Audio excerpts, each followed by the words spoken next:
The National Electrical Code, or NEC, undergoes a rigorous development process involving multiple drafts and revisions before its final publication. A draft version of the NEC, while containing much of the same information as the final version, should not be relied upon as an authoritative reference. There are several key reasons why using a draft NEC for reference is not recommended. Firstly, the draft NEC is subject to change. The process of creating the NEC involves public input, technical committee review, and Standards Council oversight. During this process, proposed changes are submitted, debated, and voted upon. This means that articles, sections, and even entire chapters can be modified, added, or removed between the draft stage and the final published version. Using a draft NEC, one may be referencing information that is no longer accurate or complete. Secondly, the draft NEC may contain errors or omissions. Despite the best efforts of the technical committees, errors can sometimes slip through the initial drafting process. These errors are typically identified and corrected during the review and revision stages. The final published version of the NEC undergoes thorough proofreading and editing to minimize errors, a level of scrutiny not typically applied to draft versions. Thirdly, the draft NEC may not reflect local amendments or interpretations. The NEC provides a baseline set of requirements for electrical installations, but local jurisdictions often adopt amendments to the code to address specific regional needs or concerns. These amendments can vary significantly from one location to another. The final published version of the NEC typically includes information on how to identify and apply local amendments. Using a draft NEC, one may be unaware of important local requirements, leading to non-compliant installations.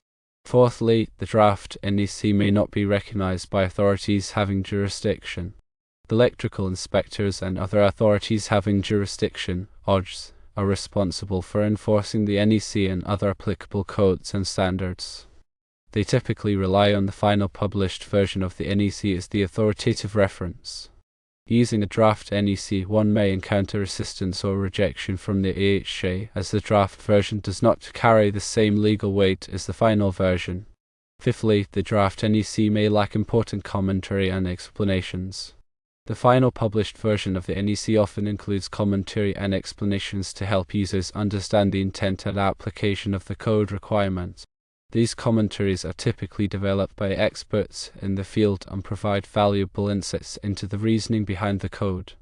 A draft NEC may not include these commentaries, making it more difficult to interpret and apply the code correctly. Therefore, instead of using a draft NEC, one should always use the latest adopted edition of the final published version. This ensures that one is referencing the most accurate, complete, and up-to-date information available. It also helps to ensure compliance with local requirements and avoid potential conflicts with the AHA. If access to the NEC is a concern due to cost or availability, there are several alternative resources one can consider. Firstly, check with the local library. Many libraries offer free access to the NEC and other technical codes and standards. You can typically borrow the NEC for a specified period or access it online through the library's website. Secondly, contact the local electrical inspector's office. The electrical inspector's office may have a copy of the NEC available for public viewing. You can also ask the inspector for clarification on specific code requirements or interpretations. Thirdly, search online for free resources. While the full text of the NEC is typically not available for free online, there are many websites that offer excerpts, summaries, and explanations of key code requirements. These resources can be helpful for gaining a general understanding of the NEC. Fourthly, consider purchasing a used copy of the NEC. Used copies of the NEC are often available at discounted prices from online retailers or used bookstores. Make sure the used copy is the latest adopted edition and in good condition. Fifthly, explore the NFPA website. The National Fire Protection Association, NFPA, which publishes the NEC, offers a variety of resources on its website, including articles, training materials, and sample code questions. Some of these resources may be available for free. Sixthly, look for training courses and seminars. Many organizations offer training courses and seminars on the NEC. These courses can be a great way to learn about the code and how to apply it in practice. Some courses may offer discounts or scholarships for students or those with limited financial resources. The NEC is a comprehensive and complex document that requires careful study and interpretation. Using a draft version of the NEC can lead to confusion, errors, and non-compliant installations. By relying on the latest adopted edition of the final published version and exploring alternative resources for access, one can ensure that they are referencing the most accurate and reliable information available.